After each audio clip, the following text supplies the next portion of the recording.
نحمدہ ونصلی علی رسولہ الکریم اما بعد۔ کل آپ نے دعوت کھانے کے بعد اور میزبان کو کون سی دعا دینی ہے آپ نے سماعت کر لی ہوگی، تو آج روزہ افطار کرتے وقت کون سی دعا پڑھنی چاہیے سماعت فرما لیں۔ روزہ افطار کرنے لگیں تو یہ دعا پڑھیں، اللہم لک صمت وعلی رزقک افطرت۔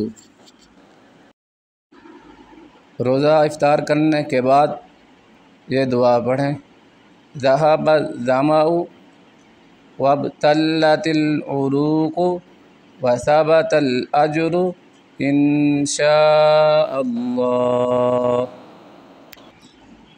کسی کے ہاں روزہ افطار کریں تو اس وقت یہ دعا پڑھیں، افطر عندکم الصائمون وأكل طعامكم الأبرار وصلت عليكم الملائكة۔